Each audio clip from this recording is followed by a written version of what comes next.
You know, we'll talk about fighting, but we're gonna start with the suit. I mean, that's a sharp look there. Stepping the game up for media day these days. Thank you, man. I'm trying to be a little bit better, a little bit smoother. Thank you to Mark Russell, Custom Clothing, man. He's the best.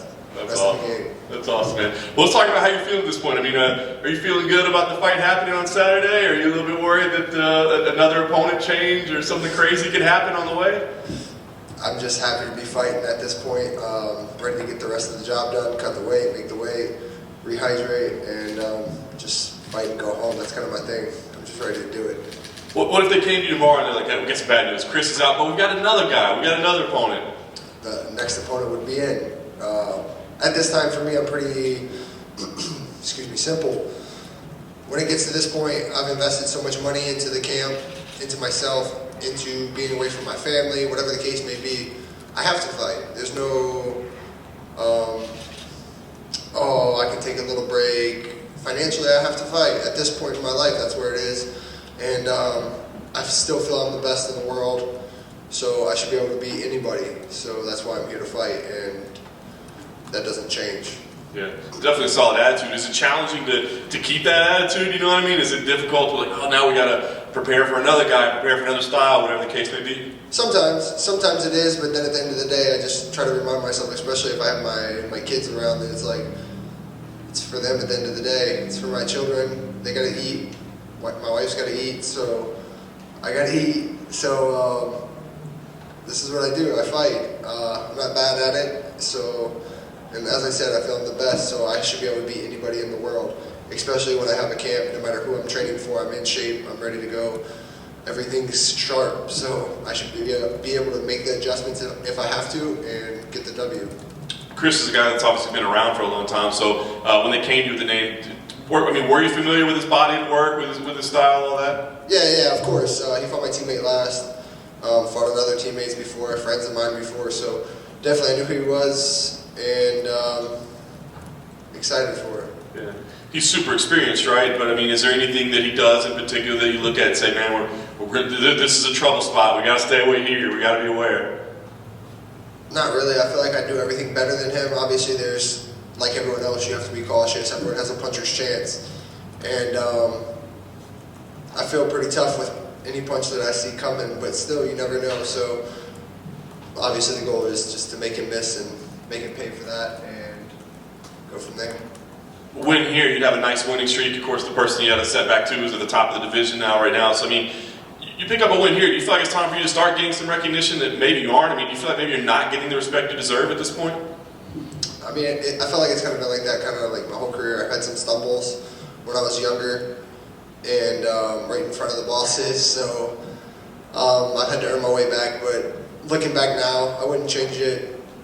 It made me how I am today, who I am today, so it was necessary per se, and I guess you could say I'm happy it happened, but I feel like there's really nothing that I haven't seen, nothing that I haven't been a part of, so I'm comfortable everywhere, I feel I'm good everywhere, mentally, physically, I'm just different, and it's still changing, I'm still evolving, I'm still getting better, and I turned 26 at the end of this month, so still a lot more to go, and I don't feel like these guys, I feel I'm cut from a different cloth, I feel like I'm just built different, and I feel that way, especially fight night. I feel invincible, especially in the back, I feel invincible, and that's a feeling that I felt these last two fights, and they went how they went, and obviously my goal is just to get that one loss back in the UFC. That's the only one that really just sticks right inside.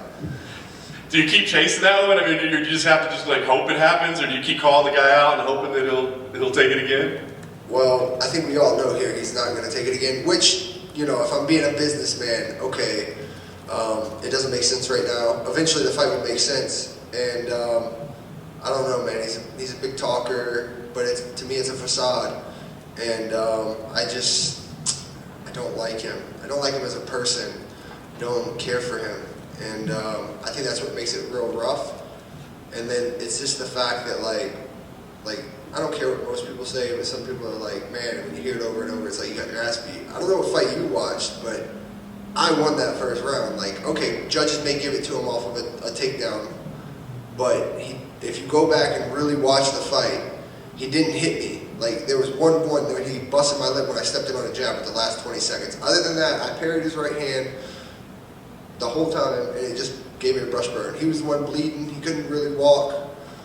Like, it is what it is. But I can't think of that, you know. Eventually it'll make sense, and that's what I'm focused on, is just me continuing to grow, get better, and eventually it'll make sense. And when that time comes, I promise I'll make headlines. So let's say you win here, UFC comes to you and says, you're not going to believe this. We either got a title fight for you or we got Sean. It pays the same. It's the same. Sean, I'll do it for half the money. The money's not the problem. Like when we heard Strickland pulled out, I literally texted Mick and was like, I'll fight him and still fight Brad the next month. I don't care. It doesn't matter to me. Like, at the end of the day, I'm a man first. And when you disrespect me as a man, okay, well, unless we have a contract, just keep the same energy out here. Like, don't tell me you're building hype or you're doing this, you're doing that. At the end of the day, I'm a man. I'm not going to disrespect you as a man unless I really want to fight you. If I really want to fight you and I really want to hurt you, I'm going to disrespect you as a man. That's just, I don't talk about people's families. I don't talk about their religion. You know, I don't talk about those things. To me, those things are off limits unless you really have a problem. And he crossed those lines, and I feel like he's crossed those lines for many other people. But for me, I'm just, like I said, I'm different. I feel like I was raised from my father was real old school and real Southern, and he rubs off on me, I guess. I guess that's where I get it from, but I feel that way. Like, what I say in these interviews, what I say to anyone, I mean that. It's not me talking shit. I'm not talking shit. That's what I believe. At least at that moment, I believe that. Could it change? Of course. If he come up to me and said, I apologize for what I said about your kid, things like that. The beef is squashed. Do I have respect for him? I have more, because you come up to me as a man and apologize. But I don't have like the ultimate respect for you at that point. But I have more respect, and the beef is squashed at that point. Do I want to fight you again? Of course. But it's not like it is right now, where it's like, if I see you and you say something kind of reckless to me, we're fighting. Or if you even give me a look, we're fighting. And I don't care about the repercussions. I don't care about the penalties. I don't care about none of that. It's not about that to me. That's just how I am. At some points, I wear my emotions on my sleeves when you talk about certain things to me. So that's just how I am. It is what it is. I'm me. I don't change for nobody. Well, you've convinced me. I want to see this rematch now. We need to get it done. Obviously, right now, though, you got Chris. So last thing I'll ask, I mean, you know, obviously the goal is a victory, but I mean, do you feel like you need to make some kind of statement, you know, show the world something, like get this respect that's kind of eluded you a little bit? No, man, I don't really care. You know, I feel like I'm a top 10 guy. I've tried to get top 10 guys. I've had 2 opportunities at top 15 be taken from me from something outside of my control. And, you know, at this point, it is what it is.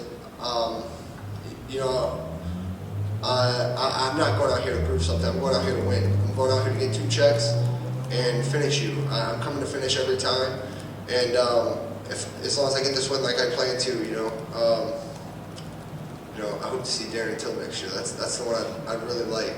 So that's my plan. But obviously my plans don't mean really too much if they don't line up with, you know, the matchmaking. So hopefully that's in the cards. Like I said, I've been right there at top 15.